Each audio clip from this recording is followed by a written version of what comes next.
Now here's Michael Khan with a feature on the best graduating student of the UGBC's 22nd convocation. My name is Feryal Khan. I hail from Cumberland Village, Skanji, Berbice. First, I would like to thank God for guiding me through my tenure at the University of Guyana, Berbice campus, lecturers, my family for their moral support, and the management of DTVA for acknowledging my success. This is a first for me. The 36-year-old entrepreneur grew up in a nuclear family and is the youngest child of Halima and the late Fajr Khan.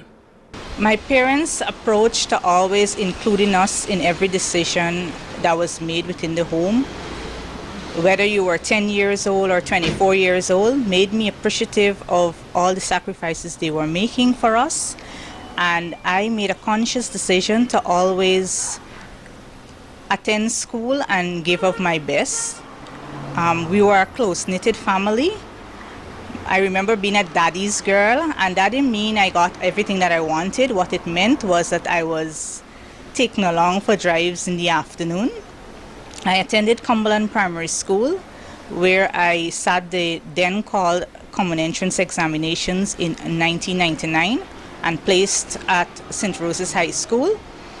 But I had always wanted to attend Berbice High School, and so I asked my parents to decline the place at St. Rose's High School and approached the Ministry of Education to secure a space for me at the Berbice High School. So, what was it like growing up in a rural community with a passion for higher learning? Growing up in Cumberland Village, Skanji, Berbice was fun-filled. I remember moonlight nights of playing dog on the bone in the yard with the neighbors' children and playing cricket at the ball fields on weekends. Even though we were a small community, it was a rapidly developing community that had produced many outstanding individuals already. That being said, I always tried to excel at everything that I embarked on. In life, there must be someone or people to offer guidance. I would have to say my parents mentored me, or they were the sole reason for my success, academic success. My father always told us that his highest level of education was secondary, and his one wish was for each of his children to attain tertiary education. Speaking about her transition from primary to secondary school and subsequently making the decision to be self-employed, Ms. Khan said, "In my earlier years at Cumberland Primary School, I can say Miss Rhonda Blair was instrumental in my success there. At Berbice High School, Mr. Sankar Rampatab, my force form teacher, challenged me to always set high standards academically.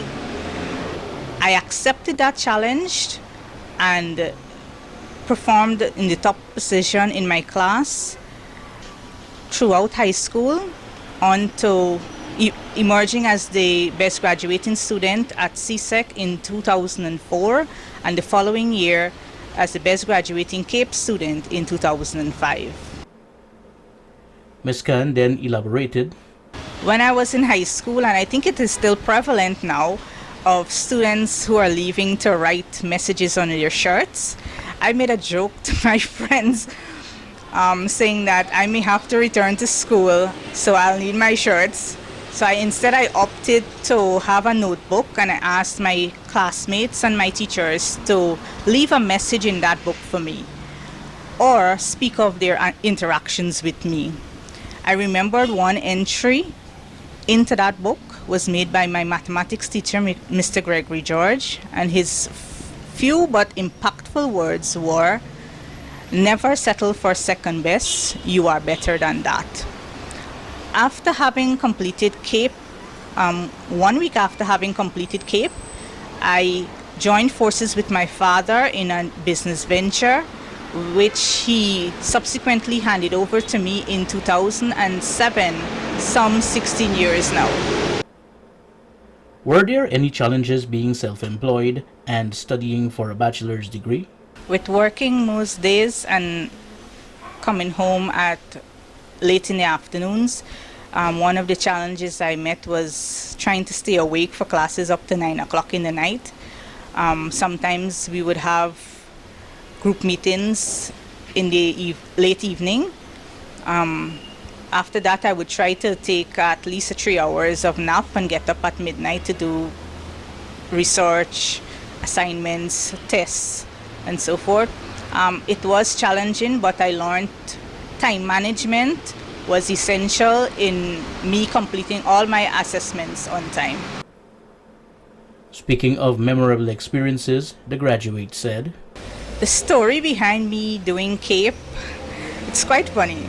I had wanted a year break from after having done CXC. So because I didn't feel I was mature enough for university life, so I asked my father for a 1 year break, to which he firmly said no. My brother, upon hearing this conversation, advised me to ask Daddy instead to do CAPE. So I did, and he agreed. I began to read for a diploma in accountancy in 2004 at the University of Guyana Berbice campus. I completed that in 2007. Thereafter, I enrolled in the Certified Accounting Technician program, which I did primarily by self-study. After that, I transferred into the ACCA program level 2. However, while I was in the level 2 of the ACCA, an immediate family member passed and I was given more responsibilities, so I put that on hold but never picked it up. My dream was to become a chartered accountant, but I can say being an entrepreneur, I enjoy it a lot and the independence that it allows me. What's next for Feryal Khan? No more studies in the immediate future. I want to commit to my family a bit more and venture into more lucrative business opportunities. When asked if the challenge was thrown at her to serve the community, she responded by saying, I believe I would be highly effective in these roles, as throughout my experiences I have developed strong communication skills, a deep